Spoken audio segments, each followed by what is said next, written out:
For 100 years, a fly that lives on blood has protected African wildlife from its most deadly enemy, mankind. Today, the Tsetse fly is widely seen as the best hope for saving Africa's wild animals from destruction.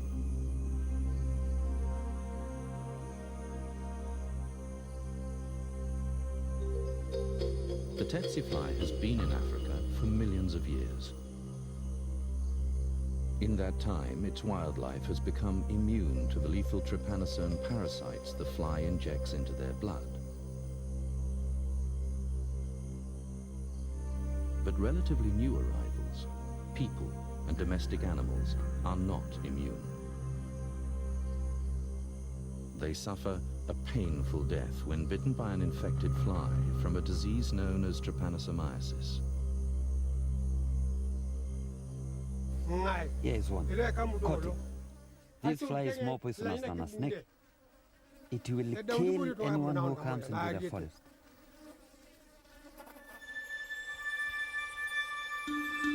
The Ngurman Plain in southern Kenya's Rift Valley.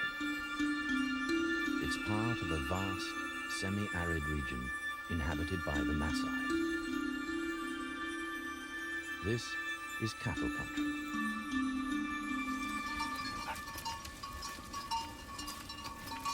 The Maasai usually keep their herds on this plain, driving them on to wherever the best grasses can be found. But this year, there's a serious drought. It's mid-March, and the grass is all but exhausted. Mzee Ole Mpese has around 200 head of cattle. But with the lack of grass, his cows are thin and are not producing milk. And he has 4 wives and 17 children.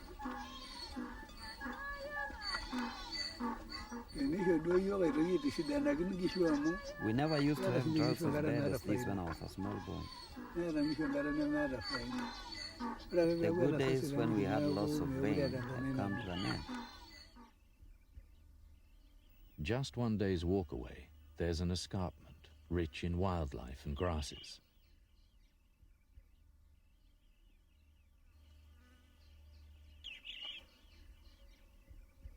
Lower down, towards the foot of the escarpment, there's a belt of rich forest, fed by groundwater draining from the hills. Mzee could take his herd here, but he has good reasons for holding off. You see that forest on the escarpment? That's the home of the Tsetse flies. If we take our animals anywhere near it, they will die. The Maasai have seen plenty of droughts in the past, but Mzee's oldest wife, Nokirimat, thinks there's more to this drought than simple lack of rain. When we were young, the people on this earth were few, and our animals were few. So they didn't finish the grass so quickly. The population was smaller because men didn't have lots of wives and children. With few animals, you could last the whole year round without having to take them to places where there were Tsetse flies. Dr. Peter Stevenson is a British aid scientist looking at ways of improving the health of livestock here. Despite the deteriorating conditions, he maintains the traditional nomadic way of grazing is still the best option. Really, in this sort of environment, these dry lands, the only way you can produce food efficiently is on the hoof. You can't grow crops in this area. It's too dry. And keeping cows, sheep and goats is the most efficient way of producing food. I can't see that this is going to change in the foreseeable future.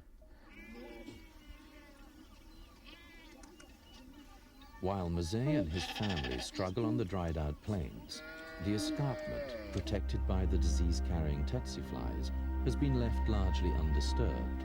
But for how long? It's not only the Maasai who want to come into these woodlands.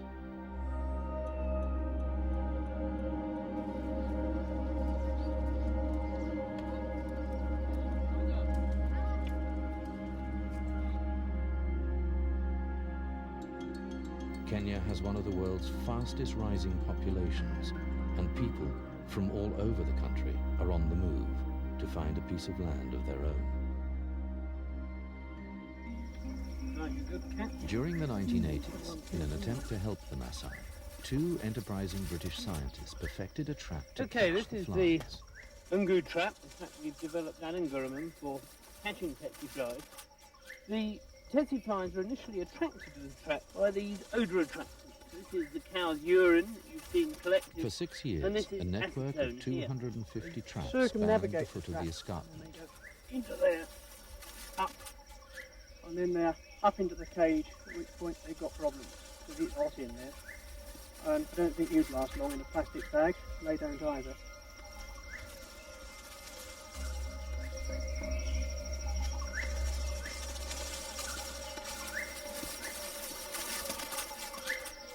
The system worked so well that within a few months, the fly population was cut by over 99%. It meant that Maasai cattle could use the grasses here in times of drought.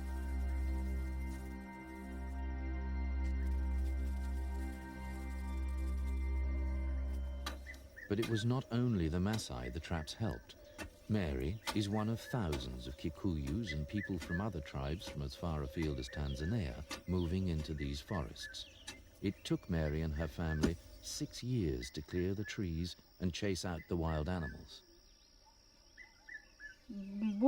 The tsetse fly traps made it easier for us to move into the forest, but now our clearing of the woods is also getting rid of the tsetse flies. But already there are signs that the clearing of the woods may, in the long term, benefit no one. In the beginning, the crops were good, but the soil has quickly become very poor. Now we have to work much harder to get a smaller return.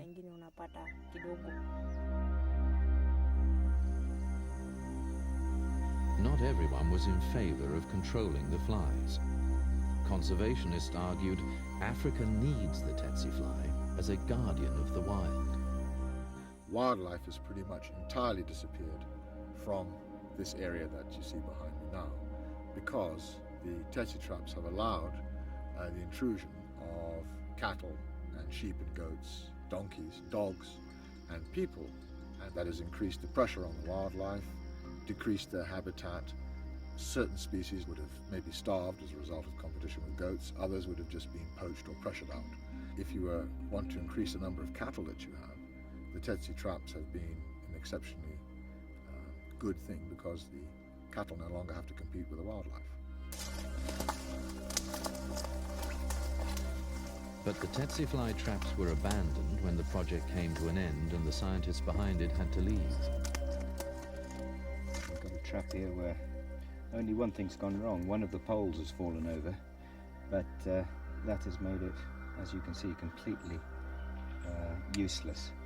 Unfortunately, these traps have got to be properly maintained and properly checked. Many things can go wrong with them, and if there's the slightest fault, you can find that you're not catching any flies. This is actually in the thickest part of the woodland, where flies are at their highest numbers, and if you're going to control flies with these traps, you've got to have a good system of maintaining them.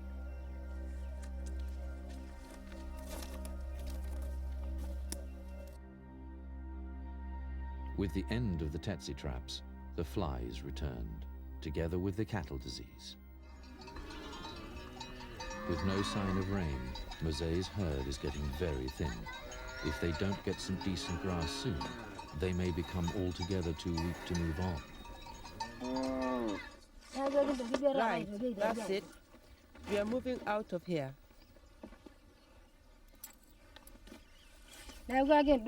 This place is finished. We are going to look for grass. Children, help me load the donkey. Bring me the box.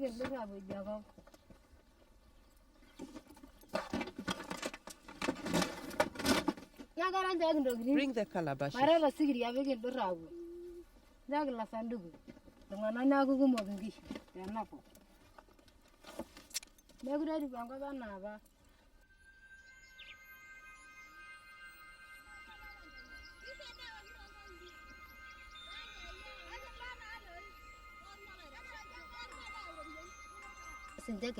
Things really have changed. It's not like long ago when you could find grass everywhere.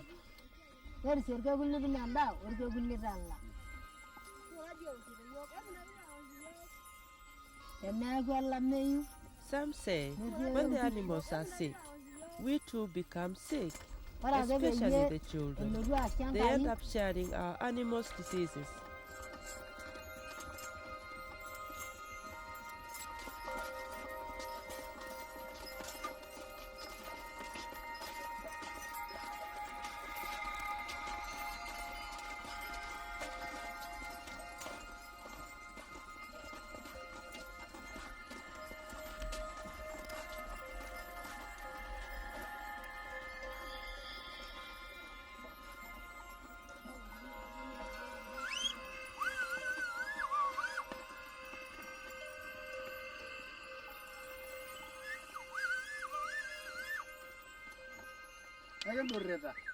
This is our last chance to save our herds. The droughts got terrible down on the plains.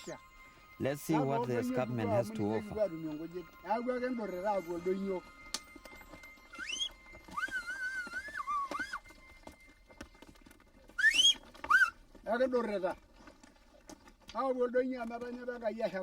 We are going to struggle with the Tsetse fly disease.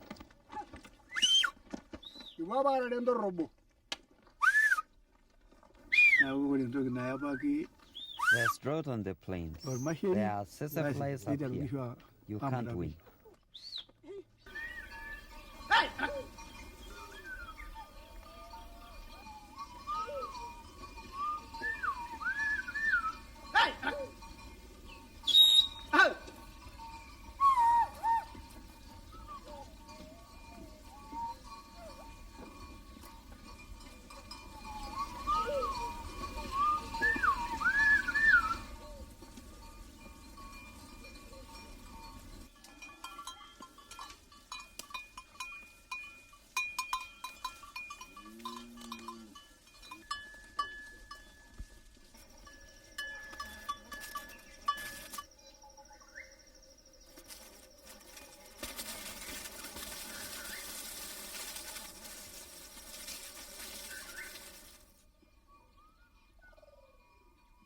This is wildlife country, with buffalo, elands, bushbucks, and even the occasional lion, if you're unlucky.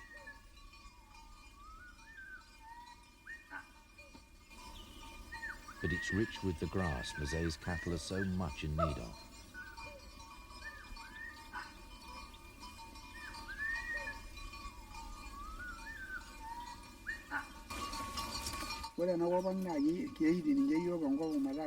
There's no place we consider to be off limits for our cattle. We take them to wherever we can find grass, flies or no flies.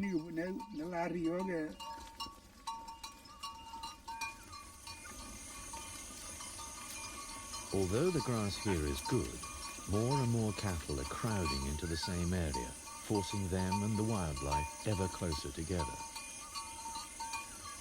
So the risk to Maze's herd of being cross-infected by tsetse flies feeding on the blood of infected wildlife is greater than ever.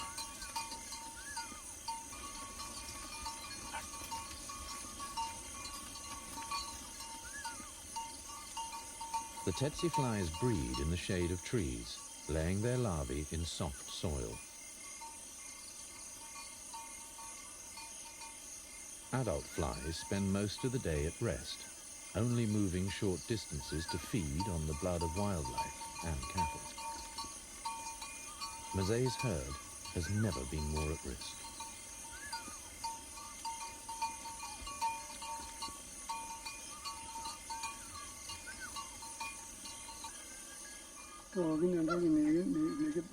We know the danger. The flies may kill our cattle, but they would die from hunger if we didn't take them here. We have no other choice.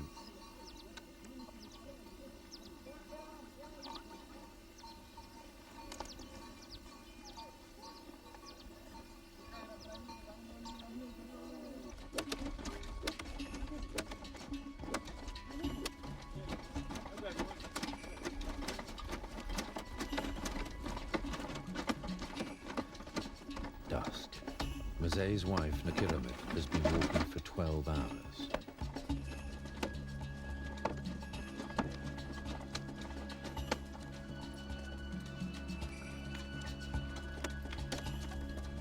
They arrive at one of a string of bomas, or cattle enclosures, they keep near the escarpment.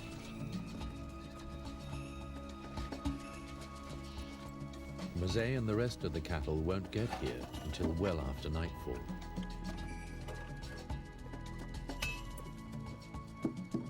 For everyone, not least the cattle, it's been a long day.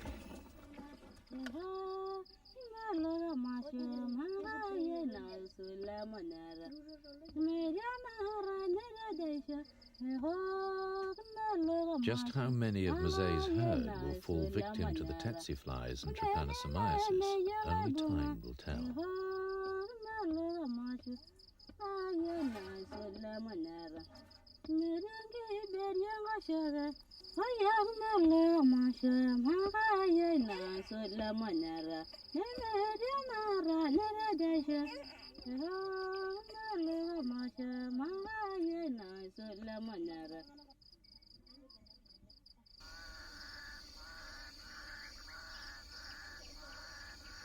Over 300 miles to the northeast lies Busia, close to the shores of Lake Victoria. Every few years, the farming communities here are disrupted by invasions of tsetse flies.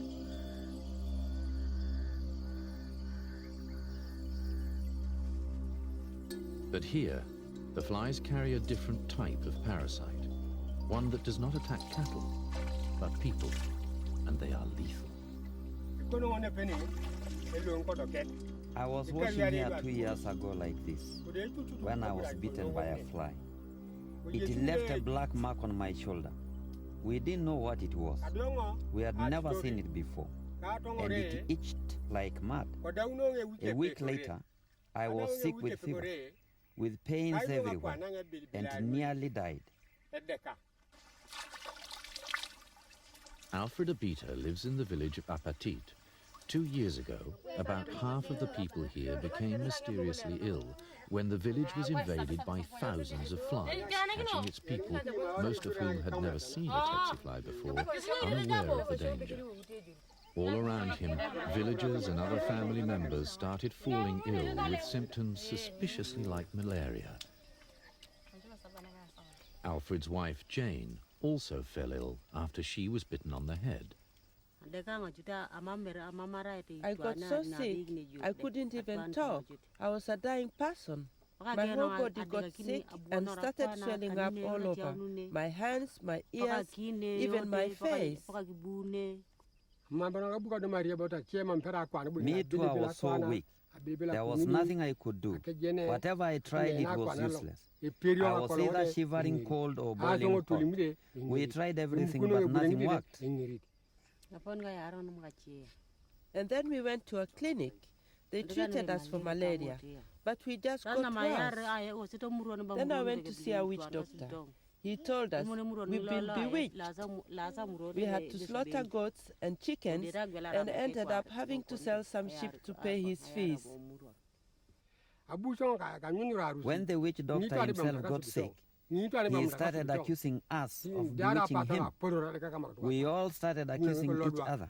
One by one, we were all dropping down. Then my nephew took me to the sleeping sickness clinic for a test. It turned out positive. After long and painful treatment, Alfred and his wife recovered, but it was too late for 7 members of their family and friends in the village. They died without even knowing the cause of their illness. The tsetse flies had invaded under the cover of vegetation along the rivers and streams flowing into Lake Victoria. Massive insecticide spraying has cleared the area of flies and disease, but the danger of reinvasion still lingers, and already there is a false sense of security.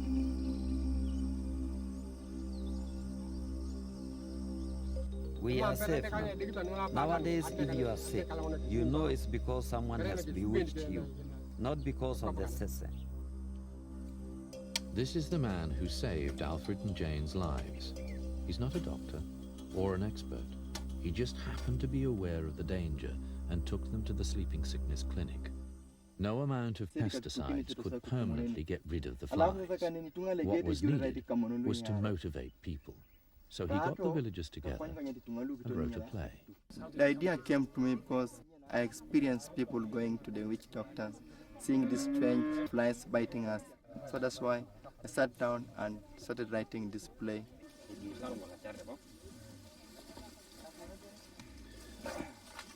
With the help of a young aid worker, a play was devised that could travel to all of the villages in the region.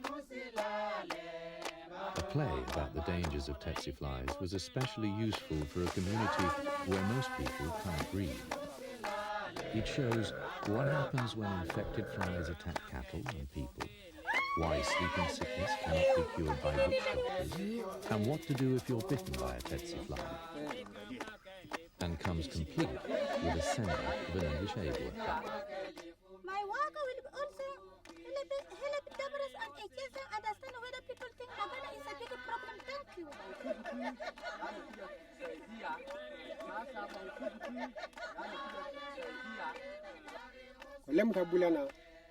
The play has made all the difference to people like me who can't read. It opened our eyes, and now we take more care.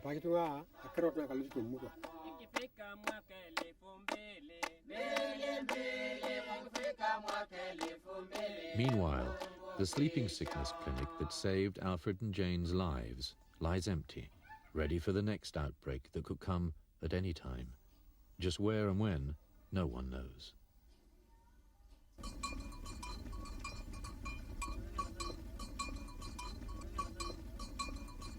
Three weeks after driving his herd up the escarpment, Mazet heard that some rains had fallen on the plains. He and his family drive their animals out of the Tsetse belt to the promise of grass with no flies.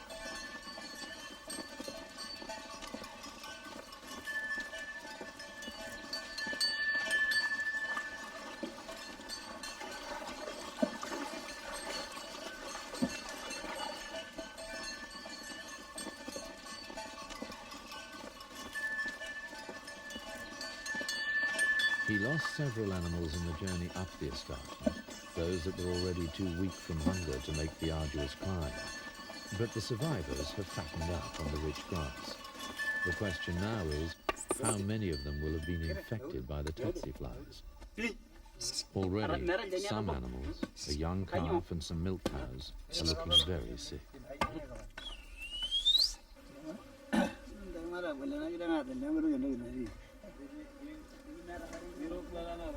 Let's open your mouth and have a sniff.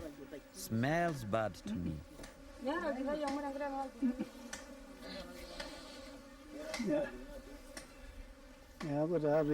telling you, this cow is not dying from drought, but escarpment disease. It speaks something up there. Maybe the Tsetse disease. The next day, the signs are bad. Everyone's worst fears are confirmed when Pete Stevenson goes back to see how Mazet's sick cows are doing.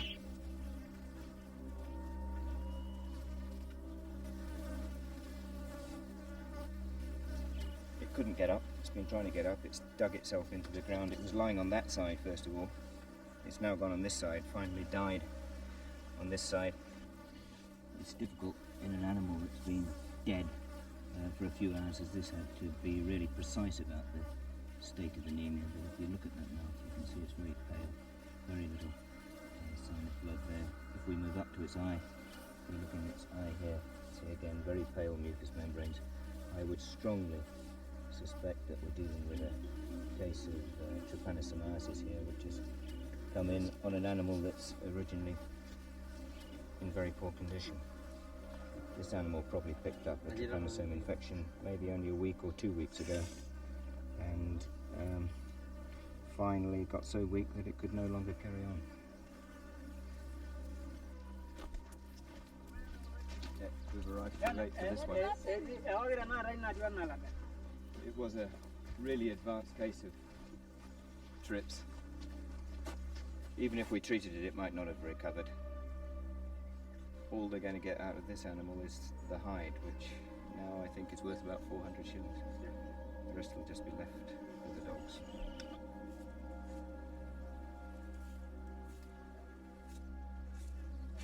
David, let's just take a look at this one. I think it's still alive. Even donkeys, the hardiest of African animals, are vulnerable. Nokidamat's donkey became infected on the journey. Yep. Just let's see if you can get a blood sample.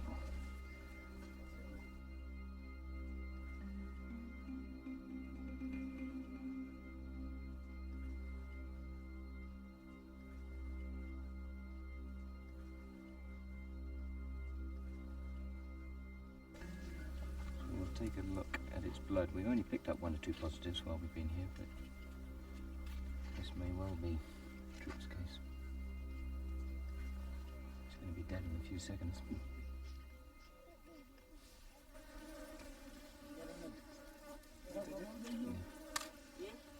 Yeah, its heart stopped beating.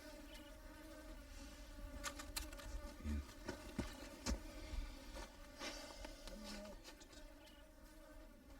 I would suspect that this donkey, when they moved into the thick bush, probably got bitten, and it's probably been sick for a couple of weeks, I should think.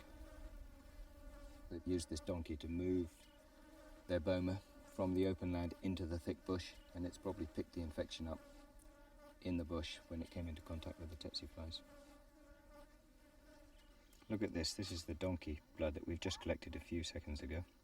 Already the red blood cells have sedimented right down to there. That's the top of the plasma there, fallen right down. Very, very low. In a healthy donkey, we'd expect to see about half of the tube full with red blood cells. And it's now well down there. With a bit of spinning, it's going to get much, much lower. I'm surprised that donkey was still alive. Almost certainly trypanosomiasis. I can't think of anything else that's going to do that to donkeys in this area. But we'll confirm it when we get back to the lab. We'll let you know. Back at the lab, Pete's fears were confirmed when all the blood from the dying animals tested positive for trypanosomiasis.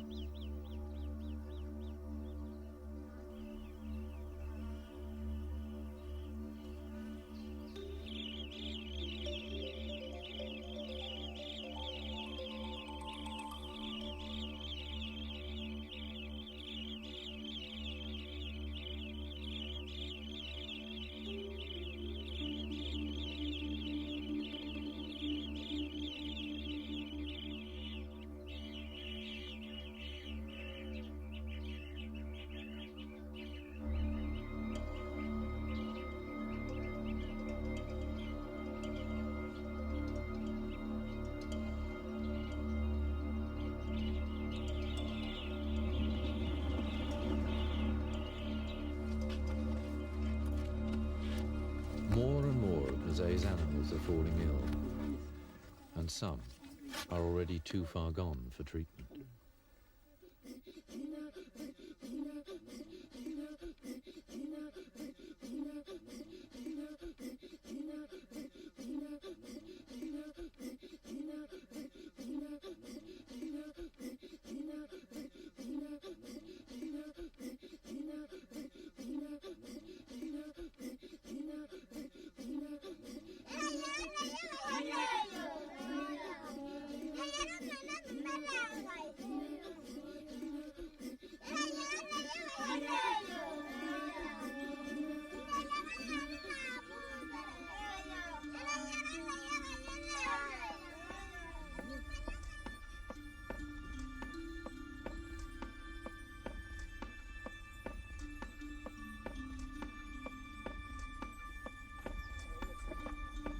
We have problems if our animals die.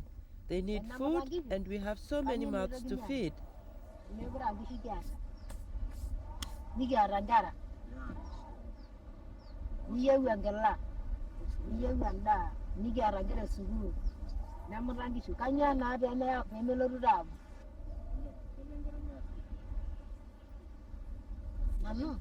I have many. 7 of my own.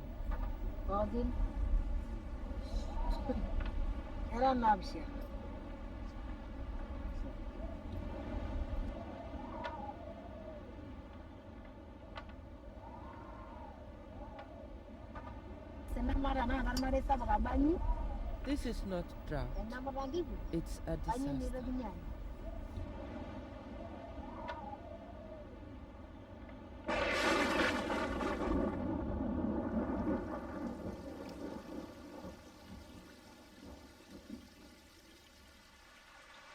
The rains are over a month late, but for many of Maze's herd, it's too late.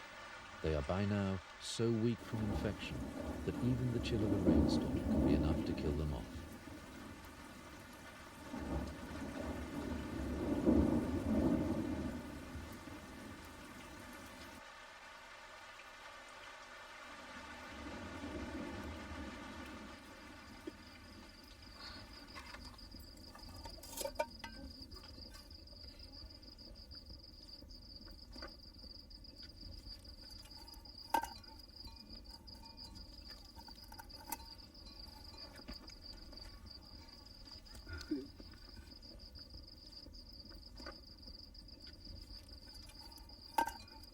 That's 15 animals we have lost in 1 week.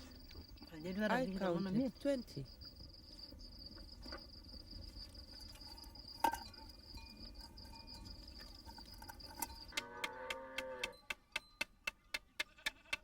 Unaware of the dangers, Maze and the other herders may unwittingly be killing their own animals. Eager to avert disaster, they've been buying cattle drugs from unlicensed traveling salesmen. More often than not, the wrong drugs are being given in the wrong doses.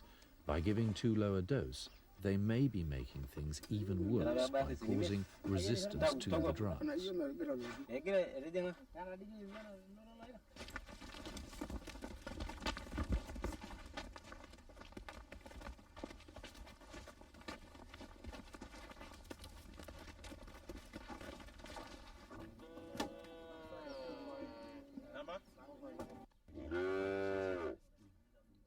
This one's got all the signs of Ndorobo.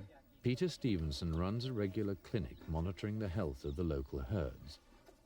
I think they've taken blood off it. Maze's remaining animals are being pushed through to see how many more have been infected on the escarpment. Anemia, they're just looking to see if they can find any Trypanosome. How many other cattle are in this condition at the moment? Half of them.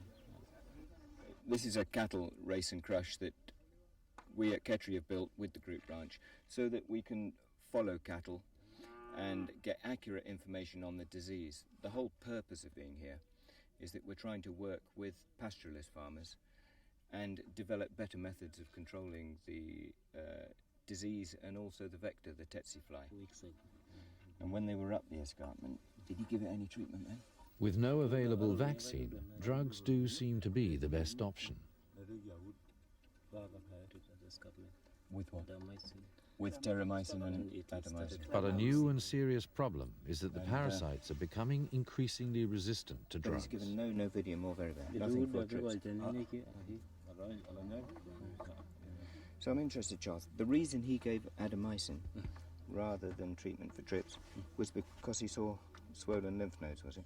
Among other things, Dr. Stevenson is trying to build a picture of how extensive the misuse of drugs is and how this may be allowing the parasites to survive, with cattle getting repeated bouts of infection. It's very pale mucous membranes there, Charles.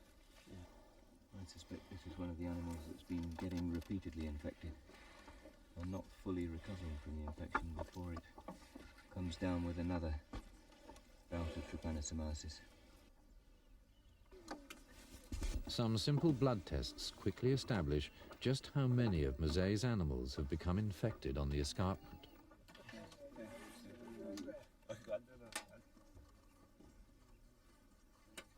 Spinning the blood at high speed pushes the red blood cells to one end of the capillary tube.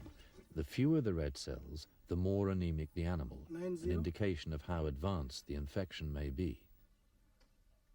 The plasma, the clear part of the blood, is then tested for trypanosomes. This is the microscopic organism that's probably responsible for the biggest single loss of food production in Africa.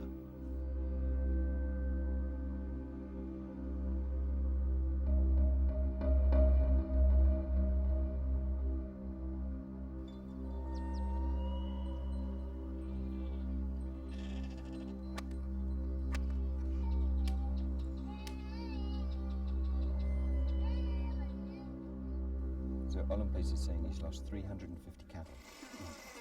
That's a huge proportion of his herd over, what would it be, since the time this drought began, which is really, we're talking about coming on for 2 years now.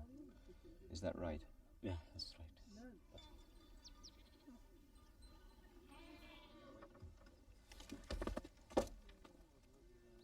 With all its shortcomings, treatment with drugs seems to be the best option for the Maasai herds.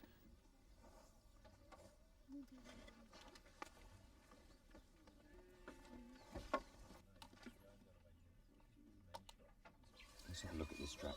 But the fly trapping project had cleverly managed to prevent the tsetse fly problem occurring in the first place. So why did the Maasai leave the traps to fall apart? I'm just interested in whether Mzee reckons he could repair this trap. Ask him whether he could repair it. No, I wouldn't know how to. Why does he reckon it hasn't been repaired? The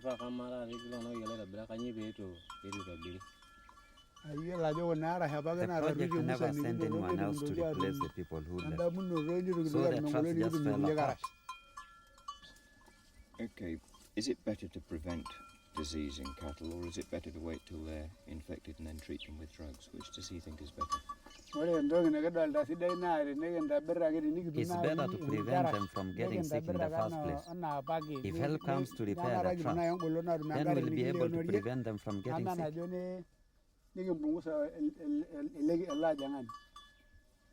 Does Mzee reckon that they need outside help to make this scheme work, or does he really believe that the group ranch could do it themselves?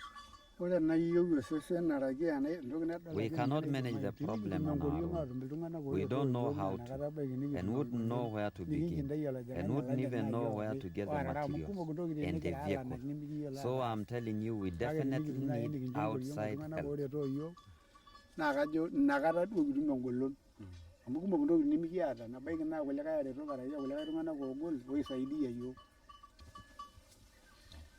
Charles asked Mzee if a vehicle was given to the group ranch, because at the moment the group ranch hasn't got a vehicle, and you need a vehicle to maintain these things in the thick bush. You can't walk through there with all your equipment. If the group ranch got a vehicle, would it really be used for looking after the traps? Or would it be used for driving up to Nairobi and buying drugs? I'm just interested. Ask Mzee. I would like to think those responsible would use it for doing this work, but they might not. I can't speak for how others would use the vehicle. They might use it to go to Nairobi instead. I reckon that's really sad. If someone else is doing the job for us, we don't feel we're part of it. We don't really feel we have the responsibility to do it. Someone else is doing it, and I just wonder whether that's what's happened here. I think we're all a bit responsible. We come down with what we think are good, new technical ideas, and we're enthusiastic about it. You tend to drive things yourself. So the trapping project failed by not getting the Maasai themselves to take over the traps. They didn't see why they should be responsible for maintaining traps the agency had put in.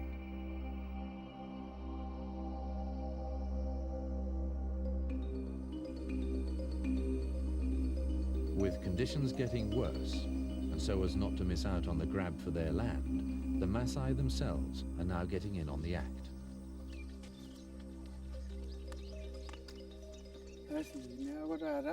These are our new fields. We are staking our claim here. Now we too are cutting down the forest to plant crops. See, people from all over are coming in and claiming this land for themselves. We fought with them, but now we've started doing what they do. Each of us claiming a piece of forest for himself. People coming here think that because we are herders and don't farm, they can just assume this land is free. They come from all over, all tribes from as far as Tanzania. Mzee's two youngest wives have been clearing the land which he's claiming for himself. If it wasn't for the fly traps that were here in the first place, we wouldn't have been able to clear this bush. It was so dense you couldn't get a cow in here.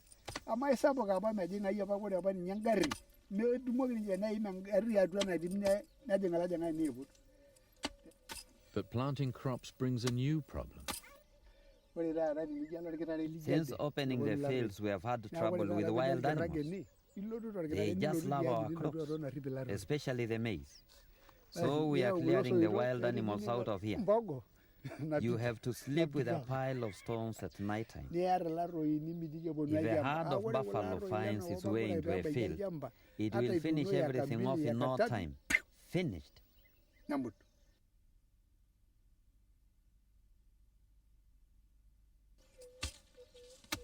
Mazay now divides his time between tending his cattle and the more strenuous life of a crop farmer.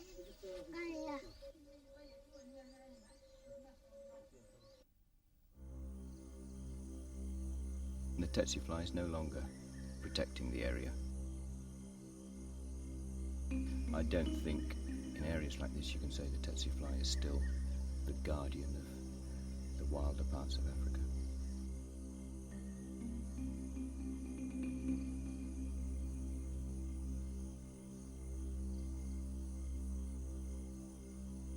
Meanwhile, near Apatit, not long after the play was performed, Alfred has made a startling discovery.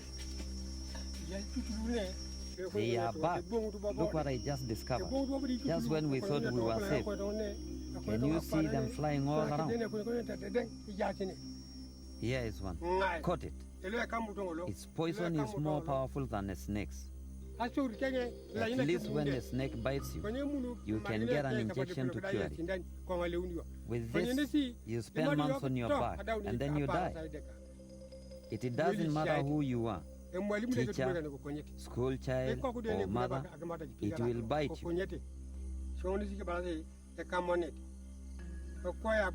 Even kids coming here to drink the water, they are here in the water. They are called Tsetse flies. That's what we call them.